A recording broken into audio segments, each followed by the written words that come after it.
Good morning, students. Hello, welcome.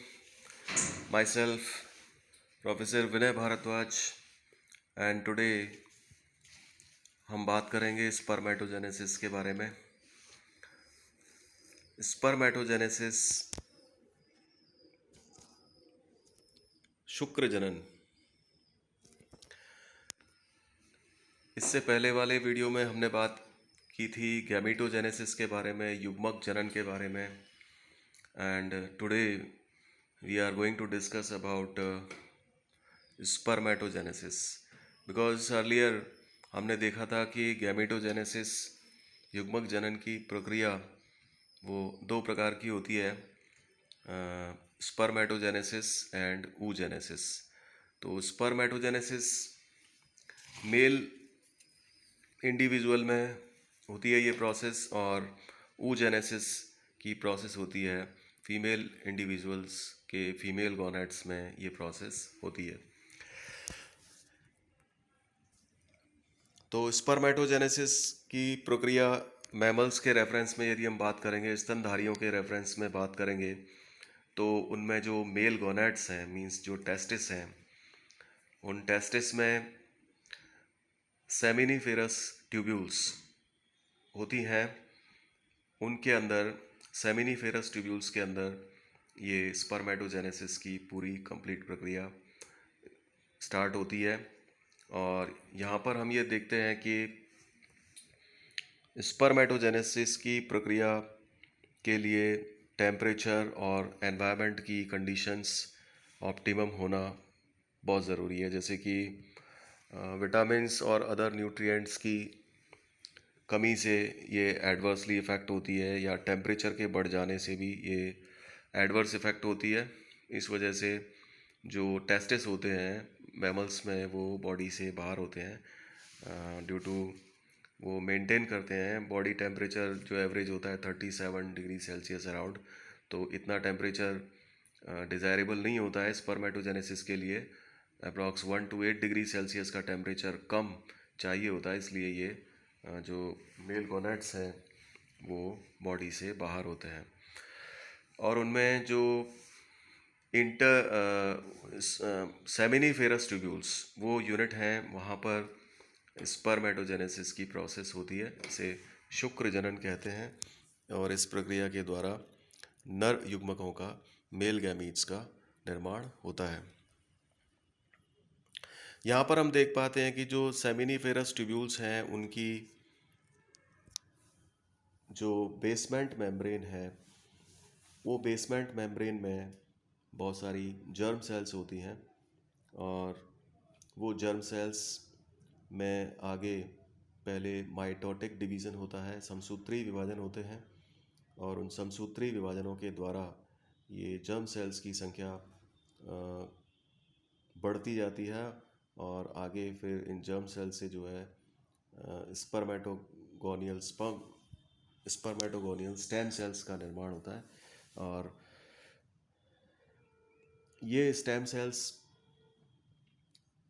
इनमें फिर से माइटोसिस होता है, समसूत्री विभाजन होते हैं, और इनसे जब और आगे कोशिकाएं बनती हैं स्टेम सेल्स, तो हम ये देख पाते हैं कि दो प्रकार की स्टेम सेल्स बनती हैं आगे।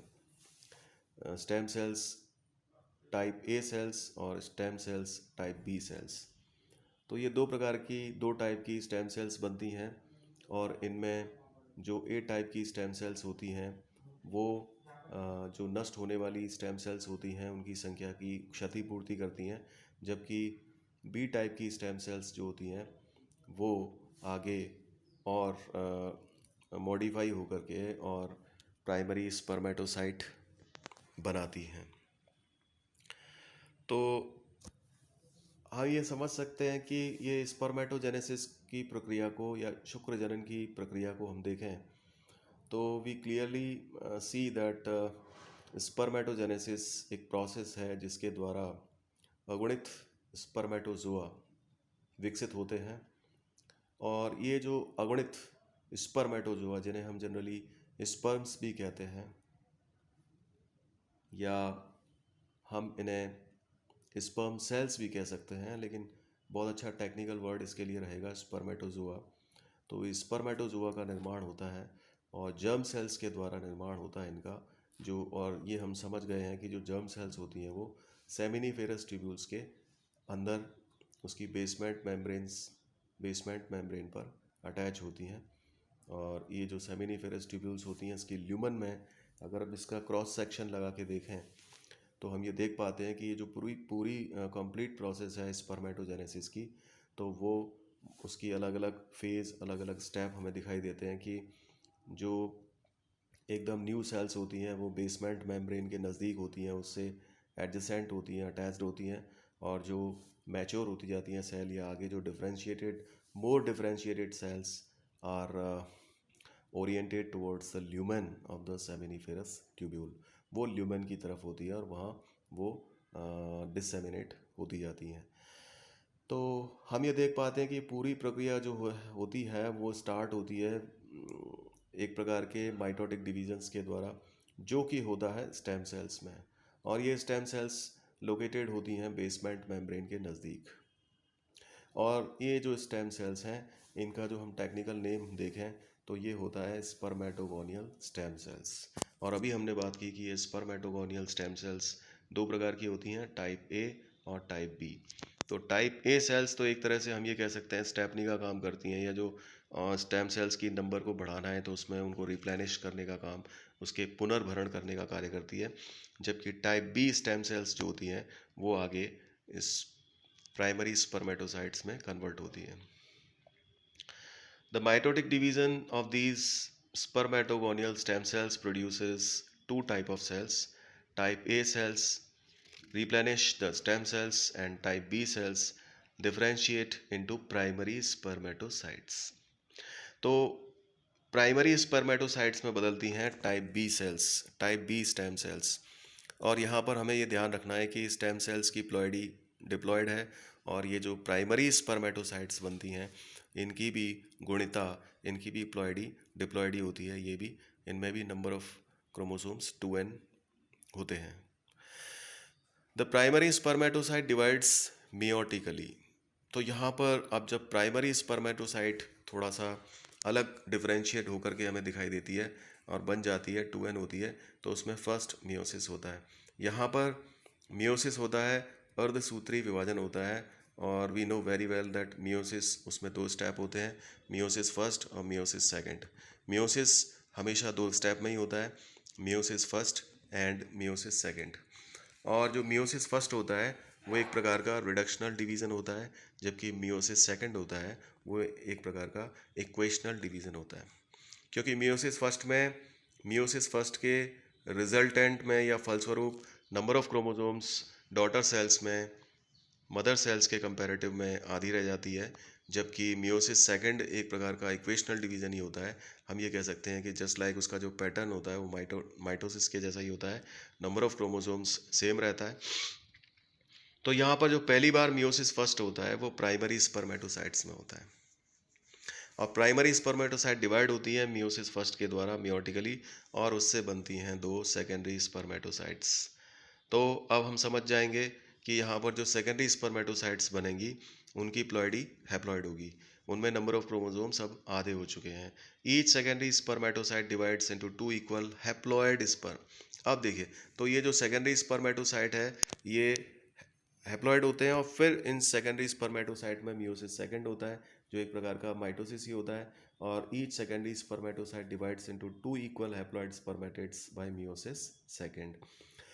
तो अब सेकेंडरी स्पर्मेटोसाइट जब डिवाइड होती है तो उससे 2 सेल्स बनती हैं, और now these are called spermatids.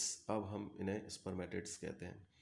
The spermatids are transformed into spermatozoa और sperm by the process of spermiogenesis. These develop into mature spermatozoa, also known as sperm cells. Thus, the primary spermatocyte gives rise to two cells, the secondary spermatocytes, and the two secondary spermatocytes by their subdivision produce 4 spermatozoa. यहाँ पर हम ये slide में देख पा रहे हैं कि हमारे पास स्पर्मेटोगोनिया हैं। स्पर्मेटोगोनिया टाइप ए हैं, और उससे फिर उनमें से डिफरेंशिएट होती हैं टाइप बी स्पर्मेटोगोनिया। और ये टाइप बी स्पर्मेटोगोनिया में फिर से नंबर बढ़ाने के लिए माइटोसिस होता है, एक प्रकार से संख्या बढ़ती है, that is called clonal expansion. और इनमें से ही सेल्स जो हैं वो डिफरेंशिएट हो जाती हैं प्राइमरी स्पर्मेटोसाइट में। और प्राइमरी स्पर्मेटोसाइट में फिर मियोसिस फर्स्ट होता है, अर्धसूत्री विभाजन प्रथम होता है, और उससे बनती हैं सेकेंडरी स्पर्मेटोसाइट्स। और सेकेंडरी स्पर्मेटोसाइट्स, ध्यान देना है हमें, ये हैप्लॉइड होती हैं। और सेकेंडरी स्पर्मेटोसाइट्स में फिर मियोसिस सेकंड होता है, that is kind of mitosis. और उससे फिर प्रत्येक सेकेंडरी स्पर्मेटोसाइट से 2 स्पर्मेटिड्स बनती हैं। तो ऑल इन ऑल हम ये देखें यहाँ पर कि एक प्राइमरी स्पर्मेटोसाइट से 4 स्पर्मेटिड्स बनते हैं अल्टीमेटली, क्योंकि एक प्राइमरी स्पर्मेटोसाइट से 2 सेकेंडरी स्पर्मेटोसाइट, और प्रत्येक सेकेंडरी स्पर्मेटोसाइट में डिवीज़न होने से 2 स्पर्मेटिड्स। तो यहाँ पर ऑल इन ऑल यहाँ पर एक प्राइमरी स्पर्मेटोसाइट से जो कि डिप्लॉयड होती है, उससे 4 हैप्लॉयड स्पर्मेटिड्स का निर्माण होता है। तो ये जो स्पर्मेटिड्स हैं, दीज आर नॉट स्पर्म्स। अभी इनको स्पर्म्स में मॉडिफाई होने के लिए दे रिक्वायर मोटाइलिटी, उनमें मोटाइलिटी नहीं है अभी। और उनमें एक्स्ट्रा जो साइटोप्लाज्म है, एक्स्ट्रा एक्स्ट्रा जो मटेरियल है, सेल्यूलर मटेरियल है, उसको डिस्कार्ड आउट करना होता है। तो वो प्रोसेस जो है, जिसके द्वारा एक नॉन मोटाइल स्पर्मेटिड एक मोटाइल और लाइट वेट स्पर्म में मॉडिफाई होता है, दैट इज़ कॉल्ड स्पर्मियोजेनेसिस। और यहाँ पर जो स्पर्मेटोगोनिया से जो स्पर्मेटिड्स का निर्माण हुआ है, यहाँ तक की जो प्रोसेस है, इसको स्पर्मेटोसाइटोजेनेसिस कहते हैं। तो यहाँ पर हम देखा, ये 3 स्टेप दिखा रहे हैं स्लाइड में, क्लोनल एक्सपेंशन, मैच्योरेशन और डिफरेंशिएशन। तो मैच्योरेशन में कौन सा डिवीज़न हो रहा है? मियोसिस हो रहा है। और क्लोनल एक्सपेंशन में माइटोसिस हो रहा है। और डिफरेंशिएशन में फिर सेल्यूलर डिफरेंशिएशन होता है। तो यहाँ पर एक बहुत ही सिंपल डायग्राम स्लाइड में हम देख पा रहे हैं कि स्पर्मेटोजेनेसिस की प्रोसेस में सबसे पहले स्पर्मेटोगोनियल स्टेम सेल्स हैं, दीज आर डिप्लॉयड। इनमें नंबर बढ़ाने के लिए माइटोटिक डिवीजन्स होते हैं। तो इससे आगे spermatogonium which is also diploid, and then spermatogonium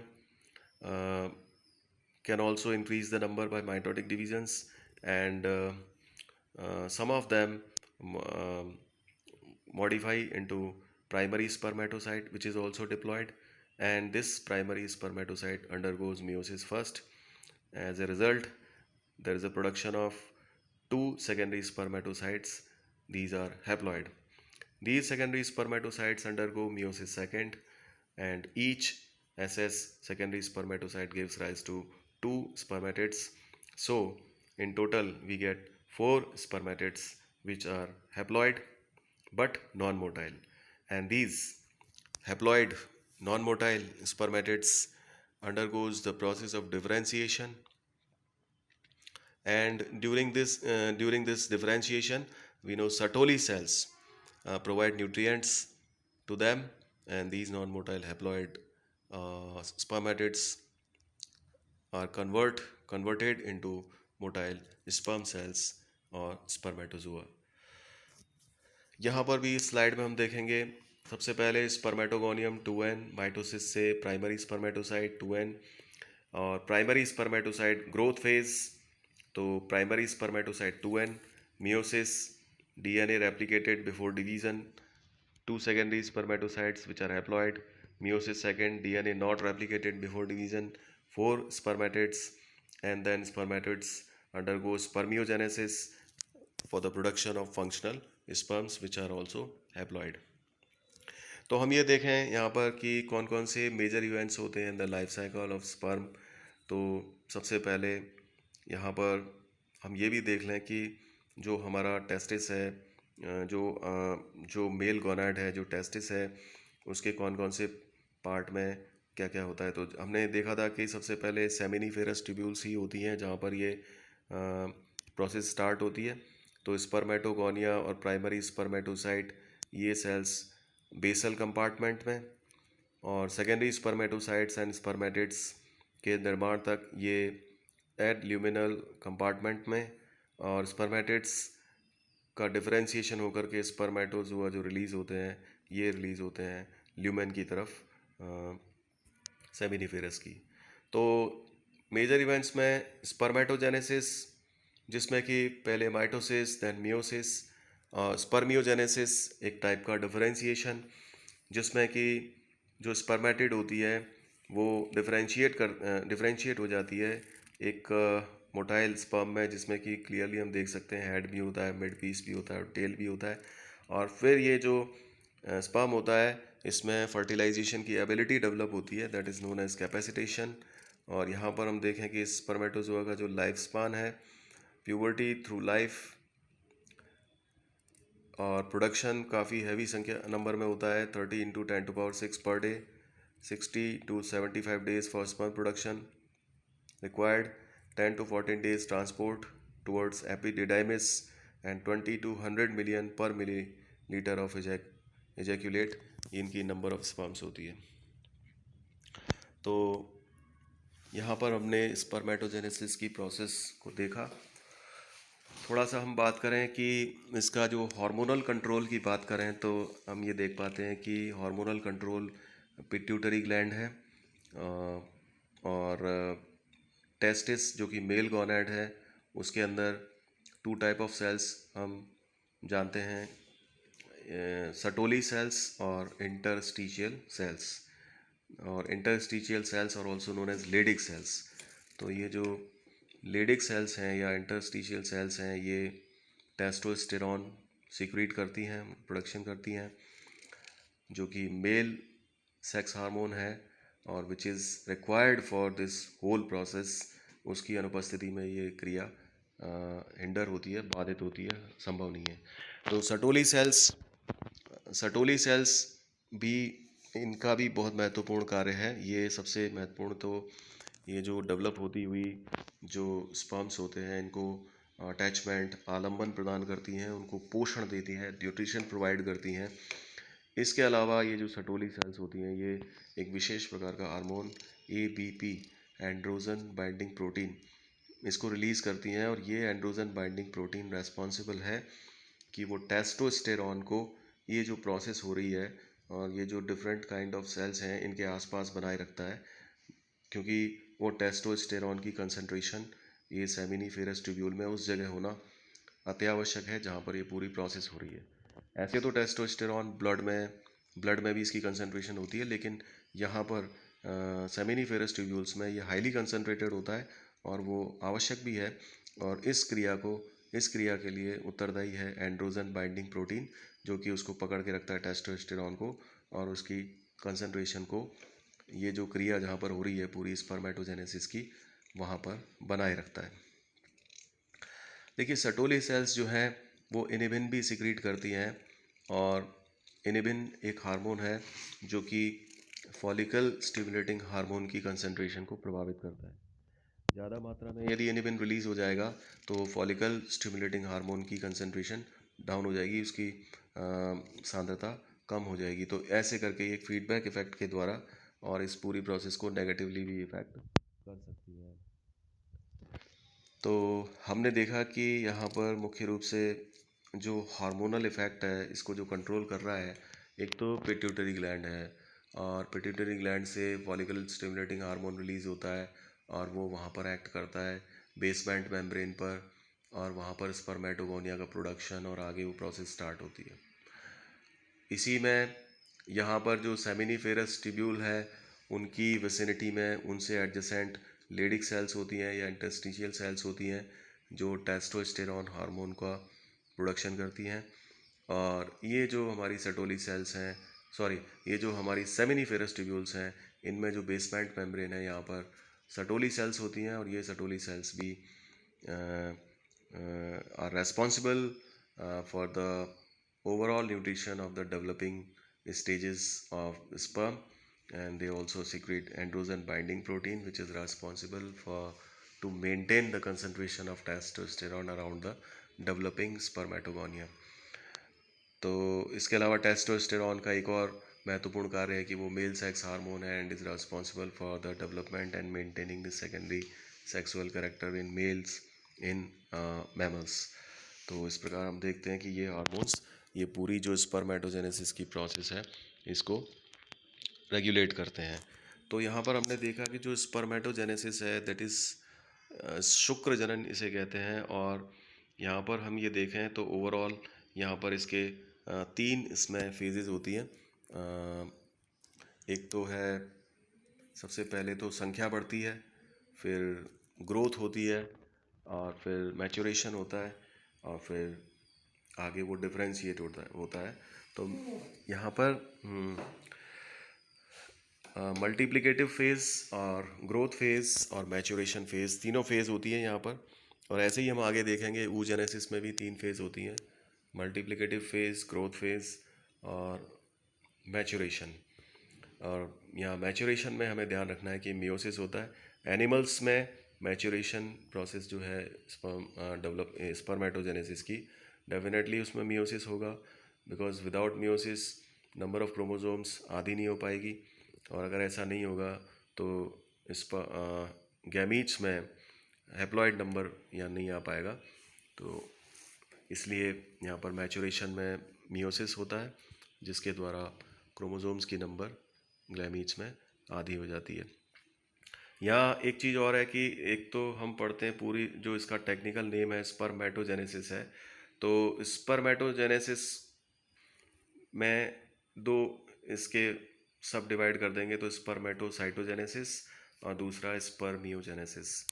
तो स्पर्मेटोसाइटोजेनेसिस तो वहाँ तक हो गया कि स्पर्मेटिड्स का निर्माण हो गया, जो कि हैप्लॉइड हैं बट नॉन मोटाइल हैं। These are precursors of sperms but are not sperms, because we need motility in male gametes. तो ये जो नॉन मोटाइल और हैप्लॉइड हैं उनको वो मॉडिफाई होते हैं, डिफरेंशिएट होते हैं मोटाइल लाइट वेट स्पर्म्स में with the specifications to fertilize the female gamete. और ये जो मॉडिफिकेशन है, ये जो डिफरेंशिएशन है, ये प्रोसेस को हम कहते हैं स्पर्मियोजेनेसिस। इट मीन्स हम ये कह सकते हैं कि spermatogenesis is equal to spermatocytogenesis plus spermiogenesis, जिसके द्वारा मेल गैमीट्स का निर्माण होता है, जिनको हम स्पर्म्स कहते हैं, टेक्निकली मोर टेक्निकली स्पर्मेटोजुआ कहते हैं। और ये स्पर्मेटोजुआ टेस्टिस में और एपिडिडाइमिस में वहाँ पर चले जाते हैं आरोहण के द्वारा, और वहाँ उनका कैपेसिटेशन होता है, और फिर वहाँ स्टोर रहते हैं, और आगे फिर फर्टिलाइजेशन में काम आते हैं। तो थैंक्स ऑल ऑफ़ यू, धन्यवाद।